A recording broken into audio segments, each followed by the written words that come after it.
प्रिय दर्शक माने लविंग रियल लाइफ को स्वागत। रियल लाइफ आध्यात्मिक जीवन को ही बुझाए। आज आमे प्रवेश करुछु भगवत गीतार एक अत्यंत गहन अध्याय रे। कृष्णंक परिचय, भगवानंक परिचय। भगवान किए? कृष्ण केवल एक इतिहास पुरुष नुहंती, केवल एक अवतार कहानी भी नुहे। गीतारे कृष्ण निजे निजकु परिचय करांती। भगवानंक सत्य स्वरूप, शक्ति एवं करुणा सहित। ताहले भगवान किए? केमिति तांकु चिन्हिबा? गीता आम आत्मा को छूथिबा एही सत्य प्रकाश करे। चलंतु कृष्णंक कथारे भगवानंक परिचय बुझिबा एवं निजर जीवन रे दिव्यतार अनुभव करिबा। नमस्कार। आपण माने केबे भाबिछंती कि श्रीकृष्ण प्रकृतरे किए? आज आमे भगवत गीता भली प्राचीन ग्रंथ आधाରରେ तांकर प्रकृत परिचय कौन ताहा बुझिबा पाई एक चेष्टा करिबा। तेबे चालंतु आरंभ करिबा।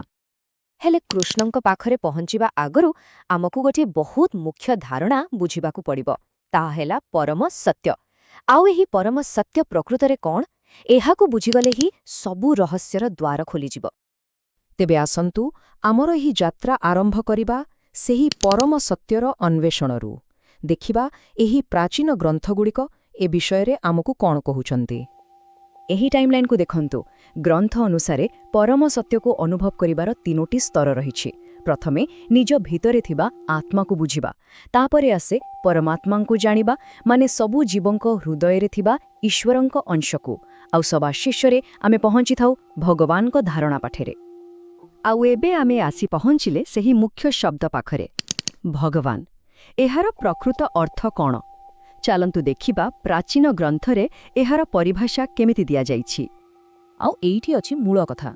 भगवान कौनसी काल्पनिक बा निराकार शक्ति नुहंती। ग्रंथ कहुछि से हेउछंती जणे व्यक्ति जाहांक पाखरे 6टी विशेष ऐश्वर्य संपूर्ण मात्रारे अछि। किंतु कौन सेही ऐश्वर्य? आसंतु देखिबा सेही 6टी ऐश्वर्य को जहा भगवान को परिभाषित करे।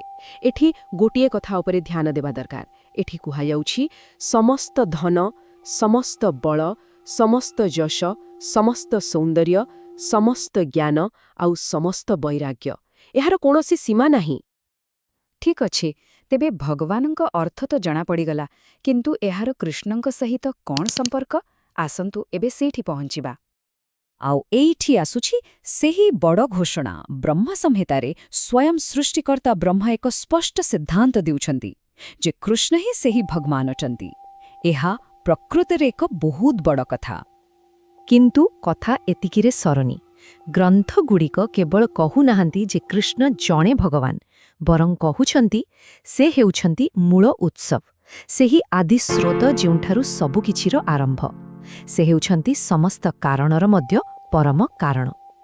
आमे तो जानिले कृष्ण किए, किंतु तांकर स्वरूप केमिति, तांकर शक्ति केते। चलंतु ए विषय टिके गभीर को जिबा। कृष्णंक स्वरूप को बुझाइबा पाई ग्रंथगुड़िकरे गोटिए बहुत सुंदर संस्कृत शब्द व्यवहार करा जाइछि, सच चिद आनंद। शुणिबाकु टिके रहस्यमय लागुछे कि? चलंतु याकु बुझिबा। तेबे सच्चिदानंदर अर्थ कौन? एहाकु भांगिले तीनोटी शब्द मिले। सत माने शाश्वत, चित माने ज्ञानमय, आउ आनंद माने आनंदमय। एहार अर्थ हेउछि तांकर स्वरूप संपूर्ण आध्यात्मिक, आमर ही भौतिक शरीर भली नुहे।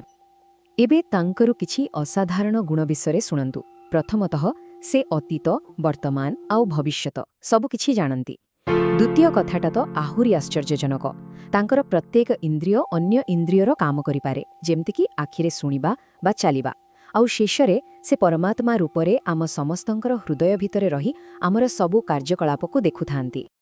तेणु संक्षेपरे कहिबाकु गले ग्रंथगुड़िक तांको एही समग्र सृष्टिर सर्वोच्च नियंत्रक, सर्वोच्च मालिक आउ समस्तंकर पालनकर्ता बोली वर्णना करंती। एहा वास्तवरे एक बहुत बड़ा धारणा नुहे कि? इत्ते सबु शुणिला परे मनरे प्रश्न आसुछि, एमिति जणंकु जानिबा कौन सतरे संभव? आम पक्षे एहा संभव कि? आसंतु देखिबा ग्रंथगुड़िक ए विषय आमकु कौन बाट देखाउछंती। आउ एइठी कथाटी आहुरी रोचक होई जाउछि। ग्रंथगुड़िक स्पष्ट भाबरे कहुछंती जे कृष्णंकु जानिबा पाई सबु रास्ता खोला नाही। ଏଥିପାଇଁ ଏକ ବିଶେଷ ସର୍ତ୍ତ ଅଛି। ଏହି ତୁଳନାକୁ ଟିକେ ଦେଖନ୍ତୁ। ଗୋଟେ ପଟେ ଅଛି ବୁଦ୍ଧିର ରାସ୍ତା, ବଡ଼ ବଡ଼ ଡିଗ୍ରୀ, ବହିପଢ଼ା, ମାନସିକ କଳ୍ପନା ଜଳ୍ପନା। ଆଉ ଅନ୍ୟପଟେ ଅଛି ହୃଦୟର ରାସ୍ତା, ପ୍ରେମ ଏବଂ ଭକ୍ତି। ଆଉ ଭଗବଦ୍ ଗୀତା କ'ଣ କହୁଛି ଜାଣନ୍ତି? ଯେ ପ୍ରକୃତ ବୁଝାମଣା ଏହି ଦ୍ୱିତୀୟ ରାସ୍ତାରେ ହିଁ ମିଳେ। ଆଉ ଏହି ଉକ୍ତିଟି ପୂରା କଥାକୁ ଗୋଟିଏ ଧାଡ଼ିରେ କହିଦେଉଛି। ଏଥିରେ ସ୍ପଷ୍ଟ ଭାବେ କୁହାଯାଇଛି ଯେ ତାଙ୍କୁ କେବଳ ପ୍ରେମ ଓ ଭକ୍ତି ମାଧ୍ୟମରେ ହିଁ ବୁଝିହେବ। ଏହା ହିଁ ହେଉଛି ମୂଳ ବାର୍ତ୍ତା। ତେବେ ଶେଷରେ ଏଇ ଗୋଟିଏ ପ୍ରଶ୍ନ ସହ ଛାଡ଼ି ଯାଉଛି, ଯଦି କୌଣସି ସତ୍ୟକୁ କେବଳ ହୃଦୟରେ ହିଁ ଅନୁଭବ କରାଯାଇପାରେ, ତେବେ ଏହା ଆମ ବୁଦ୍ଧିର ସୀମା ବିଷୟରେ କ'ଣ ସୂଚନା ଦିଏ? ଏହି ବିଶ୍ଳେଷଣରେ ସାଙ୍ଗରେ ରହିଥିବାରୁ ବହୁତ ବହୁତ ଧନ୍ୟବାଦ।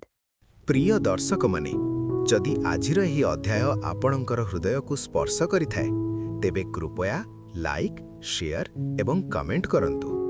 ଆପଣଙ୍କର ପ୍ରତ୍ୟେକ ଭାବନା, ପ୍ରତ୍ୟେକ କମେଣ୍ଟ ଆମର ଏହି ଆଧ୍ୟାତ୍ମିକ ଯାତ୍ରାକୁ ଆଉ ଅଧିକ ଅର୍ଥ ଦେଇଥାଏ।